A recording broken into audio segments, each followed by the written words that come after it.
Tati, estamos aqui para bater um papo. Eu não sou comunicadora, sou nutricionista, mas como trabalhamos na área da saúde, né, temos nossos interesses em comuns, nossos trabalhos são muito conectados, né?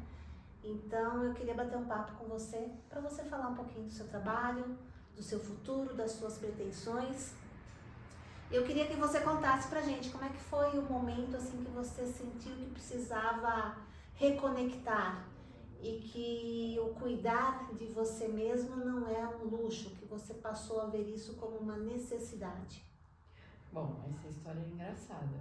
Eu acho, né, que ela é engraçada.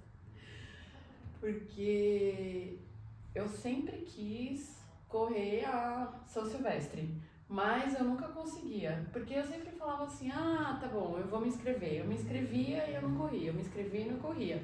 E eu fazia um monte de verdade, eu fazia um monte, mas muitas tratamentos estéticos. Então eu era, sabe, do tipo de pessoa que chegava e ficava deitada numa maca e eles tinham que fazer tudo por mim.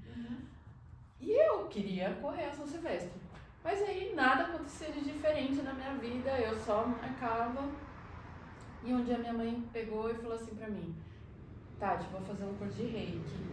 Porque a psicóloga dela, né, na época falou assim, olha, você vai fazer um curso de Reiki. Aí ela falou assim, eu não vou sozinha, você vai comigo. Eu falei, mãe, mas eu nem sei o que é isso. Ela, não, mas você vai comigo. Lá fui eu de gaiato entrar no curso de Reiki. Quando eu entrei lá, uma moça vira e fala assim, olha, não precisa acreditar no Reiki. E é só colocar a mãozinha assim e aí já tá bom, você já tem as energias. Eu falei, só colocar a mãozinha assim já tem as energias? Isso aí é puta mentira, puta sacanagem. O que eu fiz? Eu tenho que provar, né? Como um bom engenheiro civil, né, no meu sangue, eu falei assim, eu tenho que provar que isso daí é mentira. E aí eu provei. Eu falei, então eu vou fazer, vou aplicar todos os dias, vou me auto-aplicar. Sabe como é que é uma auto-aplicação? Uma auto-aplicação você vai colocar em determinados pontos assim, né? Então você vai colocando em determinados pontos. Você já teve o Reiki comigo, mas eu mesmo faço em mim mesma, né? E aí eu comecei a fazer essa auto-aplicação e comecei a aplicar em algumas pessoas, principalmente na minha filha e nas minhas sobrinhas. E aí eu fui começando a perceber que elas mudavam, elas tinham um sono muito melhor e tudo mais. E aí, com isso, algumas fichas acabaram caindo pra mim. Primeira ficha que acabou caindo pra mim.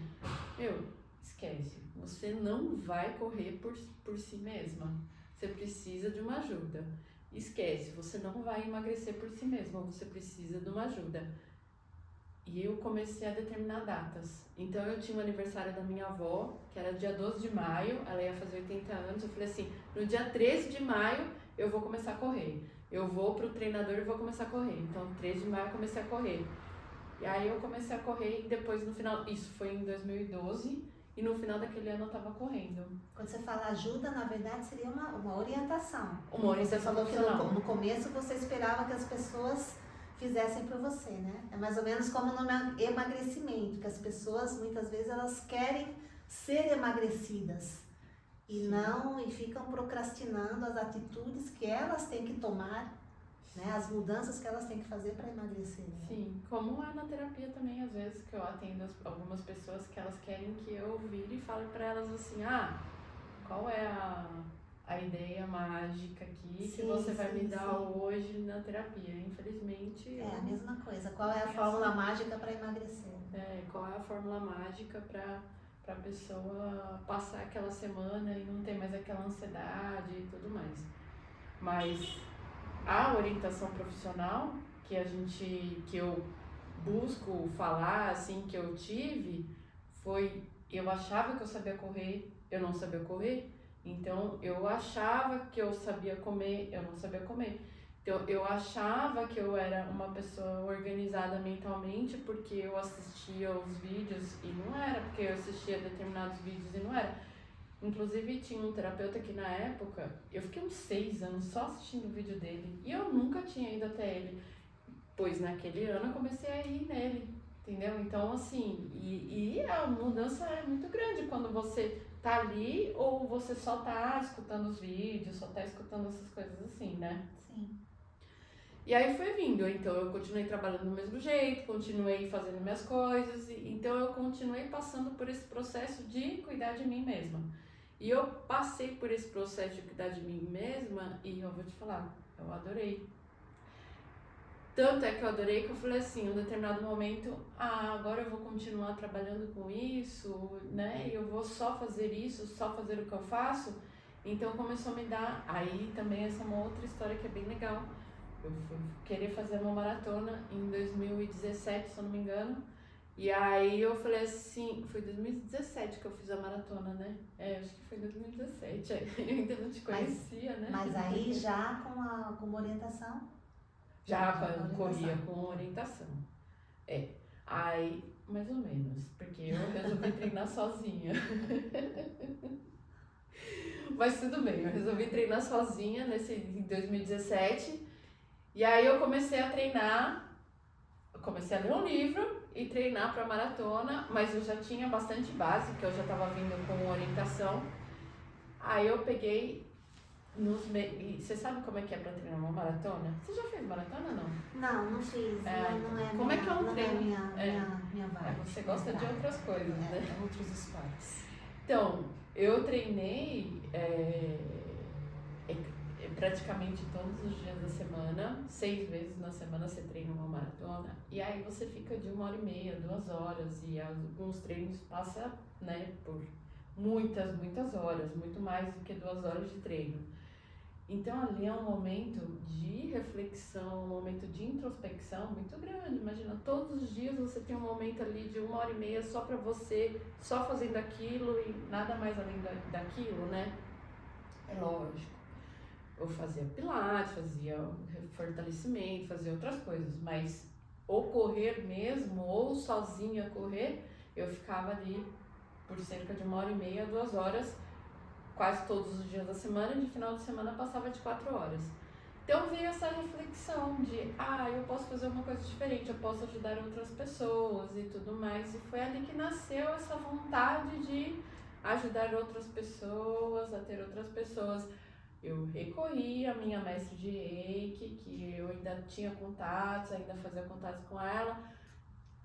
Fui lá, falei com ela. Aliás, ela me atende até hoje. Eu, mesmo sendo psicanalista, eu preciso de ajuda. Então, sim, as pessoas são normais, os psicanalistas também são pessoas como outras pessoas. Assim como o nutricionista precisa de uma ajuda, né?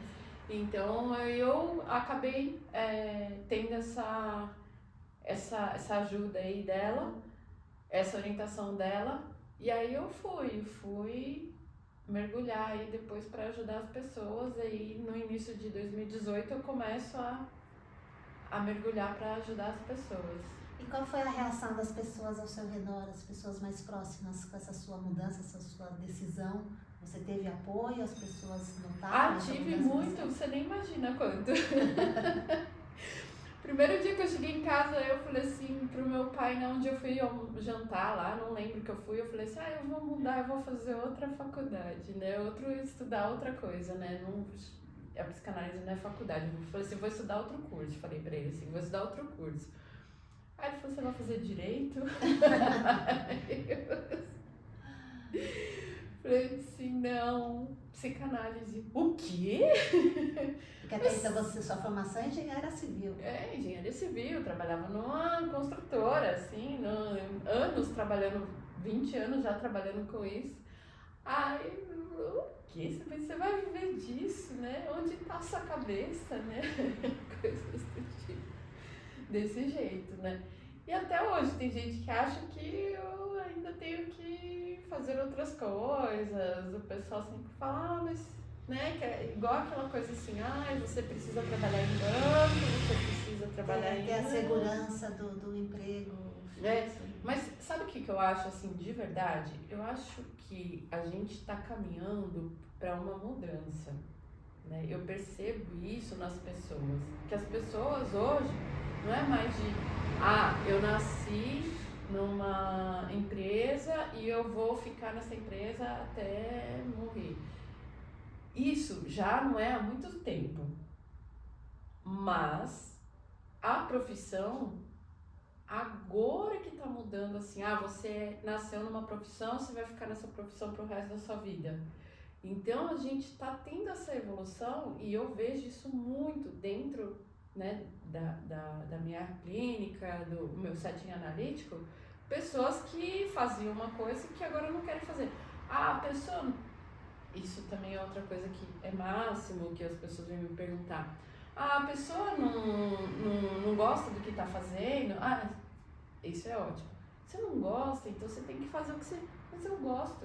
Eu gosto de engenharia. Eu gostava da engenharia, eu gostava.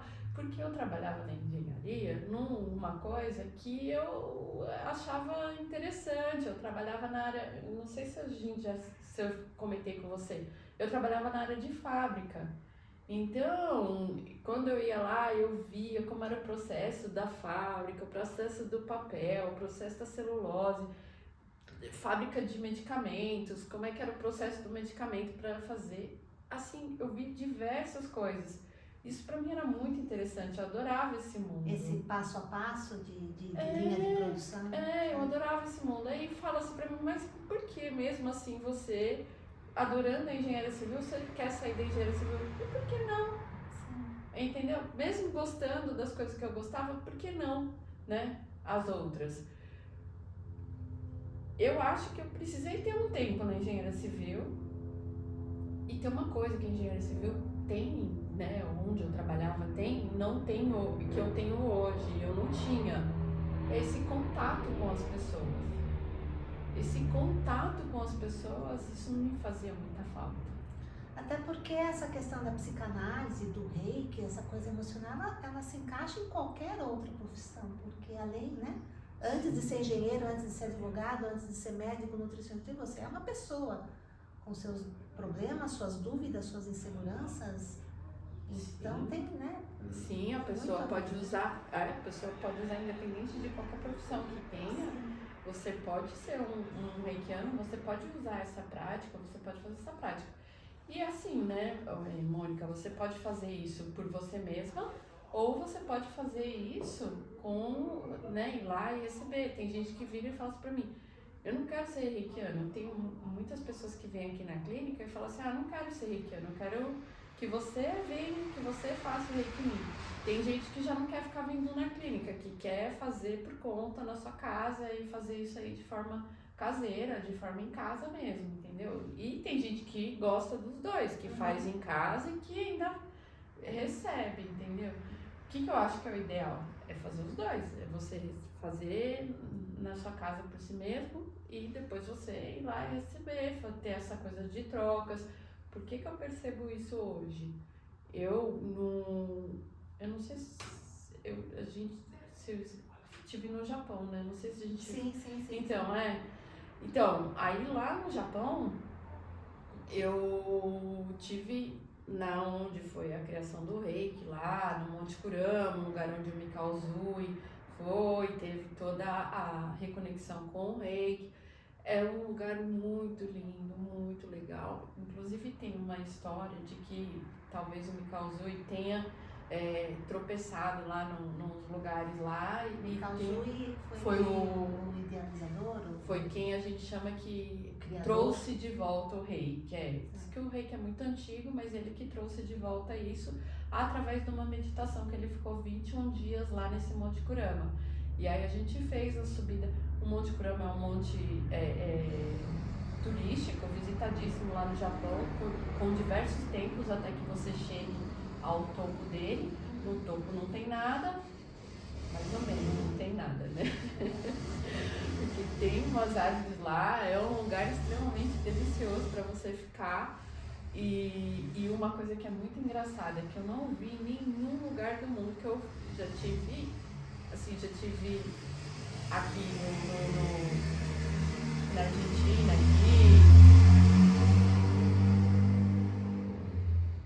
agora foi muito barulho, né? Eu já estive aqui na Argentina então já tive em morros aqui pelo Brasil mesmo, em vários tipos de morros, já tive da Suíça. Lá tem uns galhos, umas raízes no chão, em cima desse Monte Kurama, que é muito especial, é muito legal, muito bonito. E aí, o que se conta na história é que o Mikauzui, ao descer, ele tropeça nesses galhos aí, ele tropeça, ele toma um trucão aí nesses galhos e ele machuca o pé.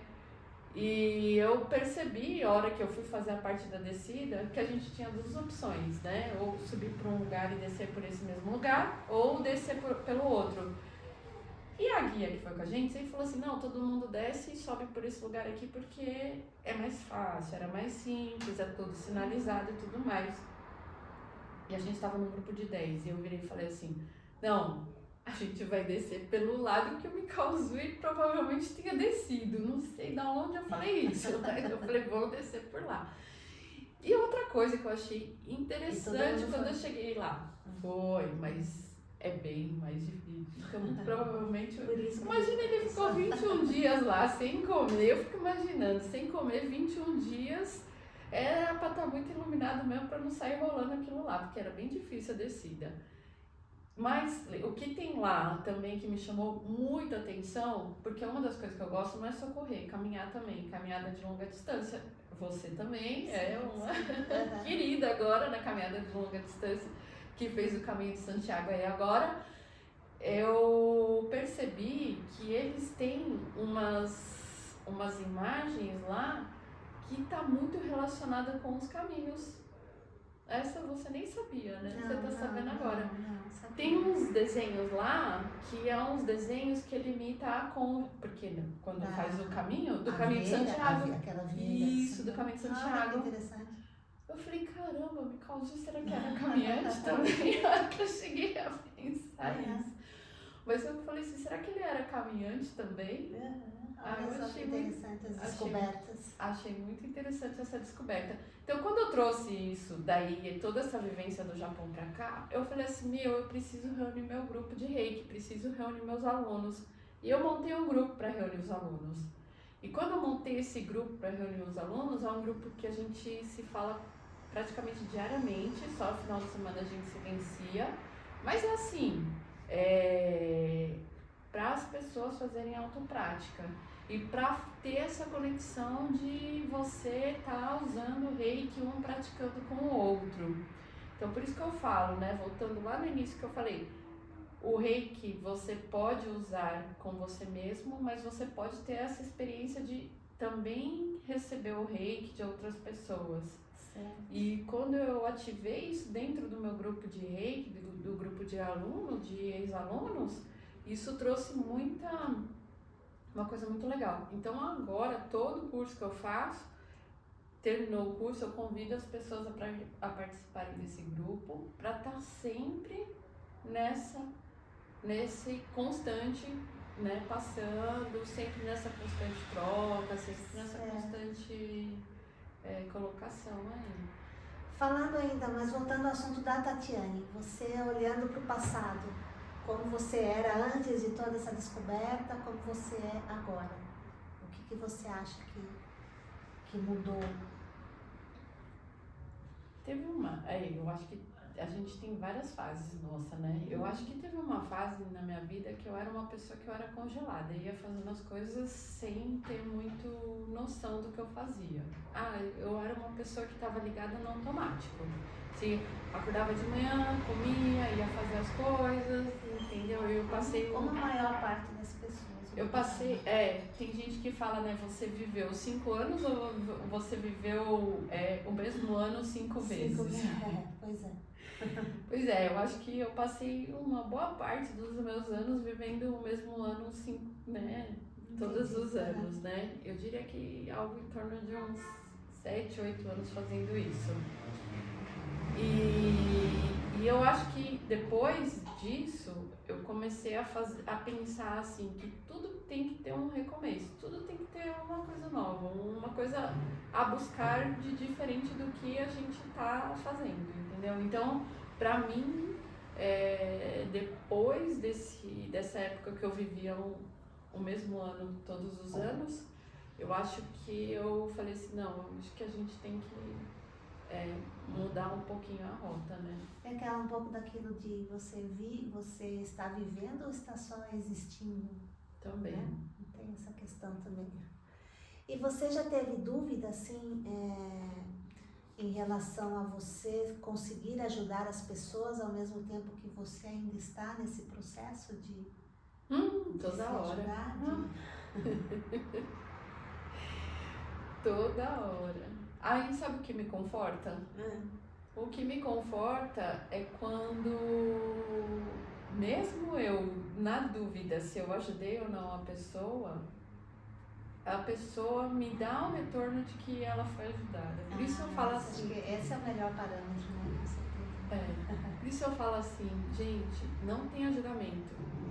Fala comigo, mesmo se não gostou, se não. Porque assim, a gente saber e saber qual foi o que ajudou. E eu procuro fazer muito isso, né? Não sei, eu também passo com você na parte da nutrição. Eu acho que isso é muito importante, se a pessoa dá um retorno pra você e fala assim, não tô gostando disso, isso me ajudou, isso me ajudou. Principalmente a hora que a pessoa fala assim, isso pra mim foi. Aí você sabe que aquilo é o que tá diferente. E a outra coisa também que conforta é que se tá resolvendo pra mim, pode resolver pros outros também. Eu sempre falo pras pessoas isso, né? Por que você acha que eu me incomodaria com você se você não se incomoda? Então, assim, o contrário também. Se você acha que tá te ajudando, se eu acho que eu tô ajudando as outras, que eu estou me ajudando, na verdade, né? Se eu acho que eu estou me ajudando, por que eu acho que isso não ajudaria as pessoas também? Né? Então eu acho que isso me dá essa confiança. É muito bacana. Você tá vivendo esse processo também junto, né? Com as pessoas. Eu acho que sim. Acho que é sempre um ciclo, né? E nessa sua vivência, né? Nesse ajudar aí, conviver, dividir esse processo, tem algum tema que você sinta que seja recorrente, assim? Uma abordagem que seja mais comum, um problema que seja mais comum para as pessoas? Das pessoas? Que chega até você? Relacionamentos. Acho que as pessoas... E também o que é o relacionamento, né? Qual é a grande sacada das pessoas nessa relação de... Relacionamento que você diz amoroso ou qualquer relacionamento de amizade, familiar? Um relacionamento amoroso é a mesma coisa de um relacionamento familiar, e a mesma coisa de um relacionamento profissional, e a mesma coisa de as bases são as mesmas. Os relacionamentos, E o relacionamento tem muito mais a ver da pessoa do que o que ela consegue ou não se relacionar com as outras, né? O quanto que a gente fica sentado às vezes esperando, o quanto a gente acha que tem que ter eu acho que a pessoa tem que fazer isso comigo, eu acho que não foi digno de ter feito isso comigo. De novo aquela questão de colocar, de terceirizar, então, como você falou, como a gente falou no começo, você quer ser tratado, você quer ser emagrecido, você quer ser cuidado, sempre achando que os outros é que tem que trazer, não só você. Mas então, vamos lá, até falando sobre isso daí.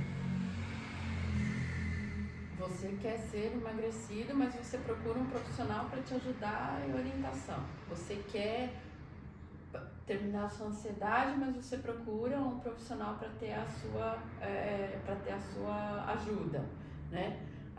Você tá num relacionamento ruim porque você tem essa relação. O que é disso tudo? O que a gente pode alinhar isso tudo? Quando a gente fala assim, eu gostaria que a pessoa fosse assim, eu gostaria que a pessoa fosse assada, a gente não mostra isso para as pessoas. Esse gostaria você não mostra. Então, o quanto que você quer emagrecer, em que ponto que você pode emagrecer, em que ponto que você pode ser ajudado da sua ansiedade, você não mostrar as coisas. Isso para mim eu acho que é a grande dificuldade das pessoas nos relacionamentos. Entendeu? Então assim, vamos dar um exemplo aqui. Mônica, você chega pra mim e fala que tem um marido, XPTO, e fala assim, eu queria que o meu marido me ligasse, me mandasse flores, o quanto você Fala pro seu marido que você gosta de flores, que você quer que ele te ligue, que ele quer... Ele acha que ele tem que ler nossos pensamentos. Acho que tem que ler os pensamentos, mas o mais de tudo isso, mesmo que a pessoa saiba que não tem que ler os pensamentos, saiba que não tem que gostar, saiba que não tem tudo isso, a pessoa se frustra com isso. A pessoa não é aquilo que ela quer e ela se frustra com isso. Né? Então essa frustração nossa que a gente causa em relação aos relacionamentos, pra mim eu acho que ela é o que mais pega nas pessoas, né? Então eu digo de relacionamentos nesse sentido de frustração por não poder se mostrar aquilo que é e não poder mostrar aquilo que quer, pelos dois pontos. Então, ó, eu não me mostro quem eu sou. Por que eu não me mostro quem eu sou? Porque você não me dá nada, eu vou mostrar quem eu sou. Daí fica aquela coisa. E aí eu também não mostro o que eu quero, entendeu? Ah, e aí, tá bom. Eu mostro o que eu quero e eu mostro quem eu sou. E não dá certo. Pô, mas passou um tempo e deu? Passou. Fez um tempo e deu? Fez um tempo e foi bom? Foi. Então tá bom. Entendeu? Aí tem a outra coisa, que é: eu não mostro quem eu sou, eu não mostro quem eu quero e eu não sou agradecido.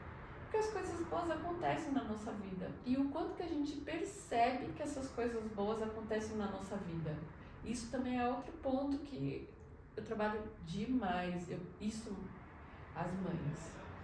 Mãe não é agradecida por nada que acontece. Principalmente a si mesma, porque a mãe ela tem que ser aquela mulher assim que tem que saber fazer tudo certo para os filhos. Cobrança é autocobrança. E aí ela não sabe se ela fez tudo certo ou não. Se o filho saiu bem ou não saiu bem, aí é o parâmetro dela se ela fez certo ou não. Mas da onde que a gente tira que os filhos fazerem as coisas como a gente quer é o certo? Ah, eu fui uma mãe certa, eu fui uma mãe correta. Entendeu? Então, e outra coisa, é muito mais o que eu sou do que o que eu falo pra você, né? Então, assim, a mãe mesmo, ela é um exemplo pro filho. Aí fala assim, eu sou exemplo pro meu filho e ele não saiu assim. Às vezes ele também tem a parte dele, ele também tem o que é dele, né? Sim. Muito bem, muito legal. Agradeço essa oportunidade aqui desse bate-papo gostoso, conhecer um pouquinho mais sobre o seu trabalho e principalmente sobre você, né? Essa sua história aí muito, muito bacana. E, bom, você quer deixar uma última mensagem para quem está assistindo a gente? Um fechamento? O que você diria para as pessoas aqui que escutaram todo esse bate-papo? Bom, primeiro eu queria agradecer também você, essa oportunidade que a gente está juntas aí, já tem quantos anos? Uns 4, 5 anos? Nessa nossa parceria aí. Falar pro pessoal que aguardem, porque a gente vai ter mais coisas, porque a gente sabe que a relação também tem a relação com a comida e com tudo mais, então vocês estão super convidados a começarem. Quer começar uma profissão nova, começa uma profissão nova. Quer começar um relacionamento novo, começa um relacionamento novo. Uma dieta nova, pode começar. Simplesmente comece. Não pensa muito. Exatamente. Obrigada, Mônica. Eu que agradeço. Um abraço.